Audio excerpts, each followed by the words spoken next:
Well, the first words I have to say are thanks. Sheila and I have been here for the whole festival, and I think that all of you who are live streaming, watching the live stream, and all of you who are gathered here would want to join me in thanking the Center for Interfaith Relations and the festival staff for this incredible week. This has been amazing.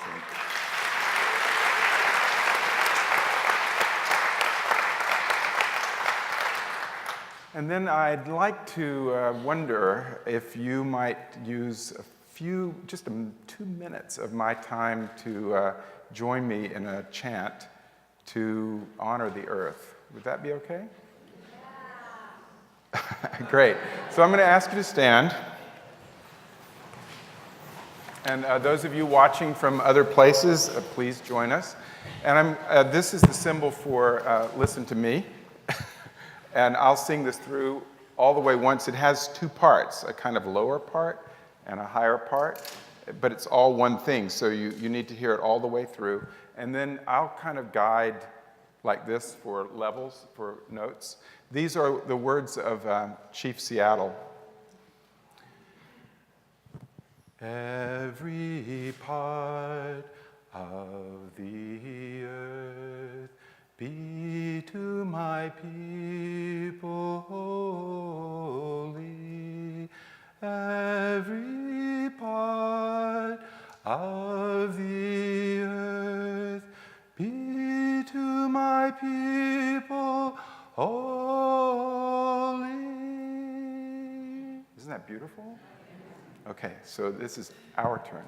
So, every part of the earth be to my people holy.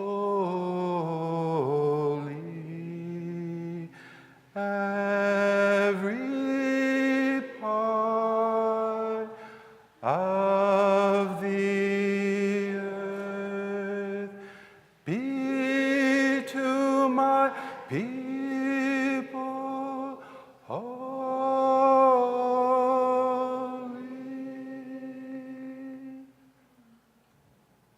You were really beautiful.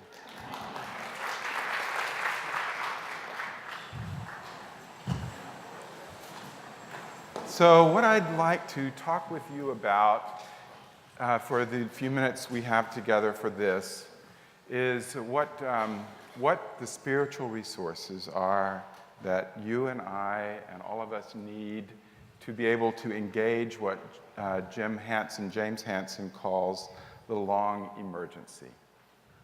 The long emergency is climate change as it sweeps into the planet's experience and into its life. And he estimates that the emergency part of it, with applied work on our part, and by our I mean everybody's part, is going to be something like 150 years. We've never been in a situation even remotely like this. It's been compared to a war. It's not like a war. There are no non-combatants. And there are also all non-combatants. It is everyone on the earth who is involved. And it is not only the human people living on the earth, it is every living being. And it will not end in the foreseeable future. So this is new. And what is going to sustain us as we move through this work? A number of years ago, I was doing advocacy work on the Hill in D.C. A group of Lutheran bishops had invited a couple to, literally, Episcopal bishops to join them in some work on South Sudan and Sudan. And we were briefed by the staffs of the Episcopal Church in Washington and on government relations and the Lutheran staff. And as we're having these conversations, there were quite a few Lutheran bishops. They're very used to this advocacy work. Again and again and again, they kept saying, as Martin Luther said, as Martin Luther said. And when it would come to my brother Bishop and I in the Episcopal Church, we didn't have anything to say about what Thomas Cranmer or John Hooker or Richard Hooker or any of the other sources of Anglicanism had to say about activism. That's what they were quoting Luther about, was activism, working in the world. And I meditated on this a bit, and I thought, well, we had different origins. The Anglican Church, of which the Episcopal Church is part, Anglican Communion, was born in a struggle to keep England from being a bloody place of inner conflict. So the genius of the Episcopal Church and the Anglican world is learning how to find the middle, not in a compromised way, but the synergistic middle. But we didn't have the sources for activism that the Lutherans had. So I started thinking about sources for our strength as coming from our heads of our lineages. And here's the head of my lineage, Jesus of Nazareth. And he has been deactivated in terms of how the churches view Jesus. He is a spiritual figure, a divinity, sometimes just a person for others, but rarely an activist. And this is our political activist. This is a mosaic of the Christ on what we call Palm Sunday, which was just a few weeks ago. This is a story that was retold by the late Marcus Borg and his colleague, John Dominic Crossan, in a stupendous book called The Last Week that follows Jesus through his last week of life on earth in the Gospel of Mark, which has a sustained account of it. And what they pointed out, and they learned it from their professor at Oxford, both of them had studied with the same man, was that this was not just a random act of Jesus entering into Jerusalem as the Passover period is beginning. Rather, it was an act of political theater. Jesus was entering from the inland side through a gate in this way, on a humble donkey, or sometimes a foal, it says, with no armed people around him, with no panoply, but rather with poor people, with ordinary people, and they spread their cloaks and they spread palm branches on the ground in front of him. At the same moment, that is, the same day, from the opposite direction, the Roman governor was entering Jerusalem too. And he was entering Jerusalem from the beach where he lived. He did not want to live in dirty, smelly, Jewish-filled Jerusalem. He lived at the beach. And he only came to Jerusalem during the high holy day festivals to keep order. And so he entered the way that a secular power enters to tell everybody, you better behave. He came on a great charger. He came surrounded by Roman soldiers. And you can see that Jesus is making an absolutely strong contrast with the power of Rome as he's entering. This is a political theater statement. So Jesus can be seen as a political activist. Many of his healing acts, at a very intimate, beautiful level, are also provocative acts. The protection of the woman who's caught in adultery is not a healing in the sense of a disease, but it's a reincorporation of a person who was being ostracized and would have been killed. It was a provocative act in his society. Touching a leper was a provocative act in his society by reincorporating. Having dinner parties with tax collectors, still a provocative act. But what about the Buddha? The great Sakyamuni, Gautama Buddha, the head of this lineage that has been represented so beautifully through this week and in past festivals and Buddhism, and all the different varieties of Buddhism, all deriving from this great figure. What about the Buddha as a political activist? I think one of the strongest political activists in history. It doesn't come to many people's minds, but his declaration that you could be enlightened in one lifetime without passing through the castes of the religion that he was born into and that he was reforming was absolutely revolutionary. He was freeing people from caste.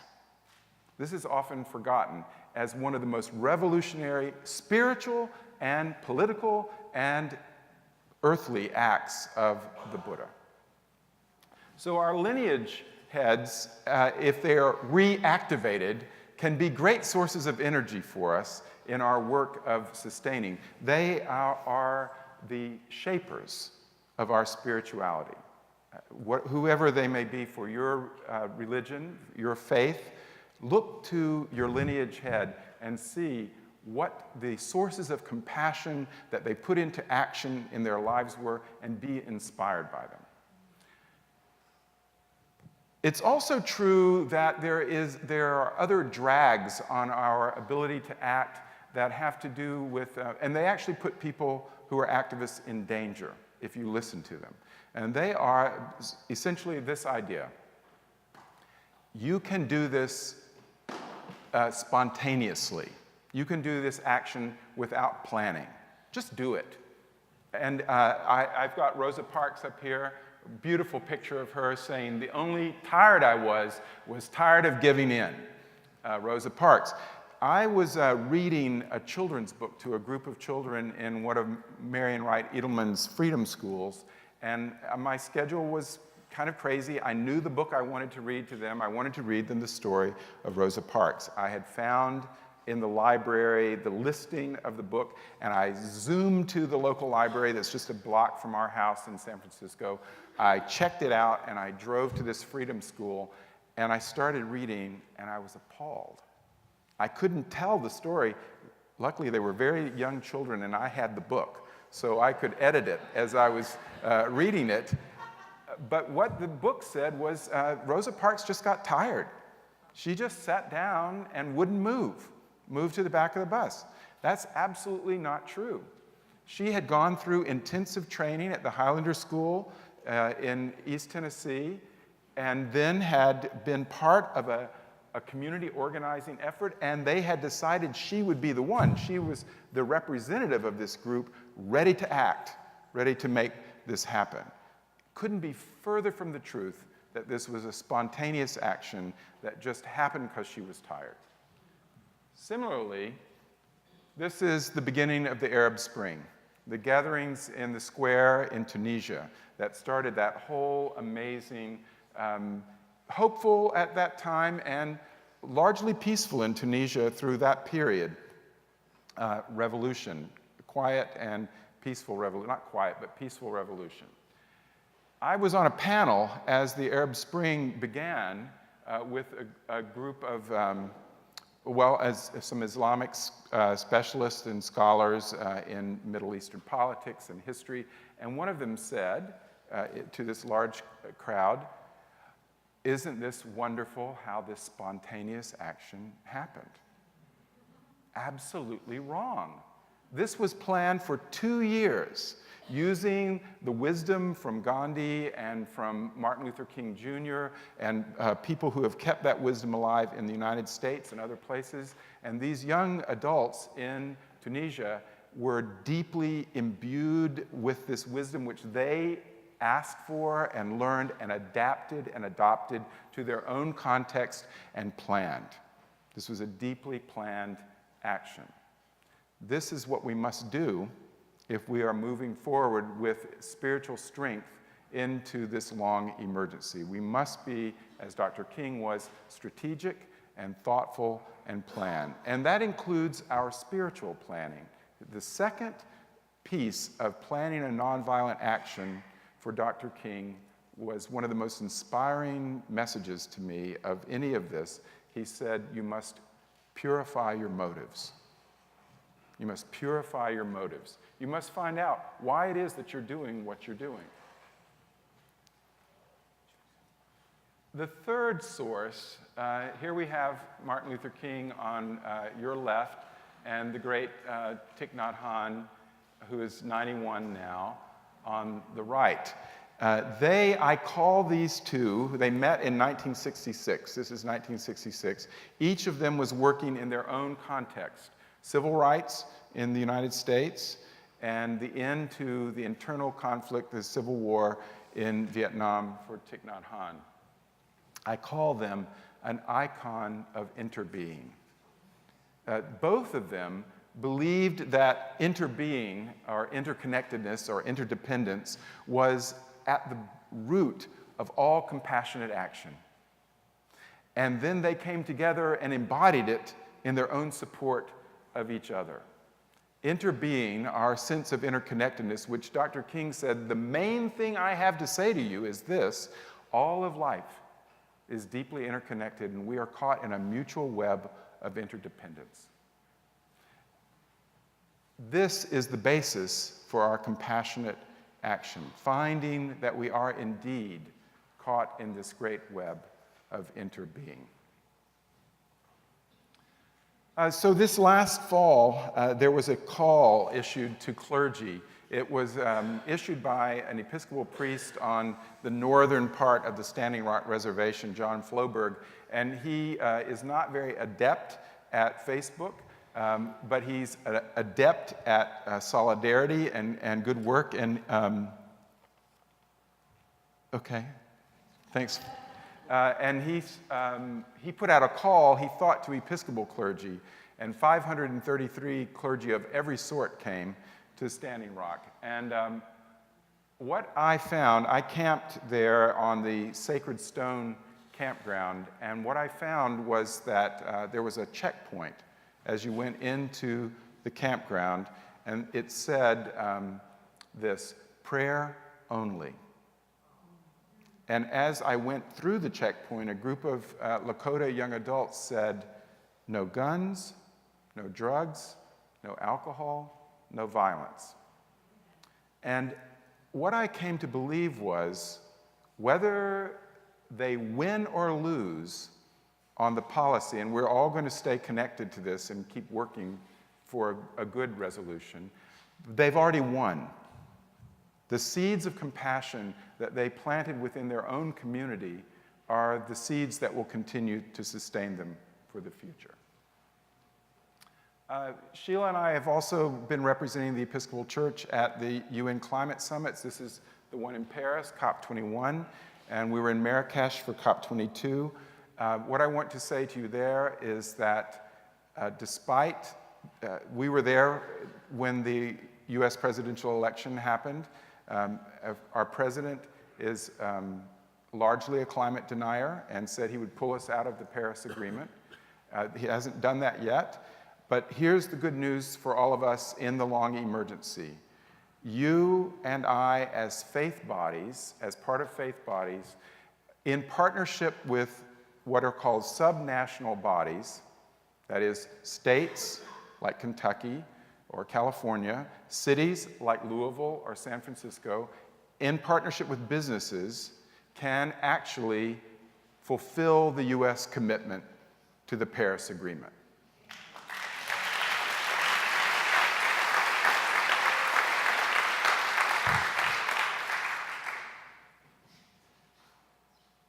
And that's just to tell you that the God of love is imbuing the universe with love from the beginning of time through now, and it is that source which is in you, which caused Merton to see everyone shining like the sun.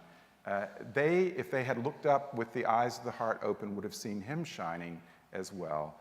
And that light came from the love of God, and that will see us through. Thank you.